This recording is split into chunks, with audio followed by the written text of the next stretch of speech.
आज की भागती दौड़ती दुनिया में हर कोई चाहता है सफल बनना। क्या कोई ऐसी तकनीक या विद्या है जिससे कि हम जो पाना चाहते हैं उसे आसानी से पा लें? हाँ, एक ऐसी विद्या है जिसका ज्ञान बहुत कम लोगों को है और 100 में से केवल 2 से 3 लोग ही इसे सीख पाते हैं। क्या आप उन 2 से 3 लोगों में से हैं जो इसकी काबिलियत रखते हैं? आज ये कहानी आपकी आंखें खोल देगा और आपको असीम ज्ञान देगा जिसका उपयोग बहुत कम लोग ही कर पाते हैं। एक साधु घाट किनारे अपना डेरा डाले हुए था। वहाँ वह धुनी रमाकर दिन भर बैठा रहता और बीच बीच में ऊंची आवाज में चिल्लाता, जो चाहोगे सो पाओगे।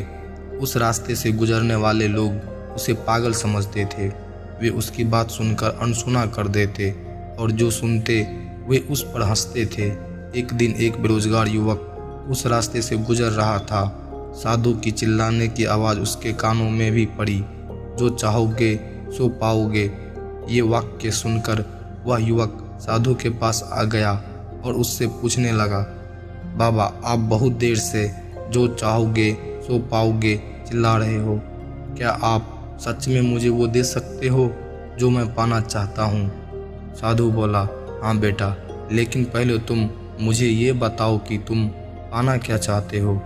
मैं चाहता हूँ कि एक दिन मैं हीरो का बहुत बड़ा व्यापारी बनूँ। क्या आप मेरी ये इच्छा पूरी कर सकते हैं?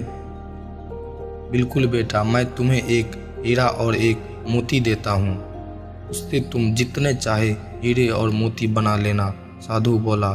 साधु की बात सुनकर युवक की आंखों में आशा की ज्योति चमक उठी। फिर साधु ने उसे अपनी दोनों हथेलियां आगे बढ़ाने को कहा। युवक ने अपनी हथेलियां साधु के सामने कर दी। साधु ने पहले उसकी एक हथेली पर अपना हाथ रखा और बोला, बेटा, ये इस दुनिया का सबसे अनमोल हीरा है। इसे हम समय कहते हैं। इसे जोर से अपनी मुट्ठी में जकड़ लो। इसके द्वारा तुम जितने चाहे उतने हीरे बना सकते हो। इसे कभी अपने हाथ से निकलने मत देना। फिर साधु ने अपना दूसरा हाथ युवक की दूसरी हथेली पर रखा और बोला, ये दुनिया का सबसे कीमती मोती है। इसे धैर्य कहते हैं। जब किसी कार्य में समय लगाने के बाद भी मनवांछित परिणाम प्राप्त ना हो तो इस धैर्य नामक मोती को धारण कर लेना। यदि यह मोती तुम्हारे पास है तो तुम दुनिया में जो चाहोगे वो आसानी से हासिल कर सकते हो।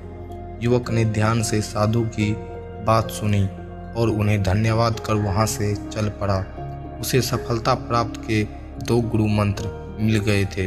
उसने निश्चय किया कि वह कभी अपना समय व्यर्थ में नहीं गवाएगा और सदा धैर्य से काम लेगा। कुछ समय बाद उसने हीरे के एक बड़े व्यापारी के यहाँ काम करना प्रारंभ किया। कुछ वर्षों तक वह दिल लगाकर व्यवसाय का हर गुण सीखता रहा और एक दिन अपनी मेहनत और लगन से अपना सपना साकार करते हुए हीरे का बहुत बड़ा व्यापारी बना। मित्रों, लक्ष्य प्राप्ति के लिए सदा समय और धैर्य नाम के हीरे मोती अपने साथ रखें। अपना समय कभी व्यर्थ न जाने दे और कठिन समय में धैर्य का दामन न छोड़े। सफलता प्राप्त अवश्य होगी।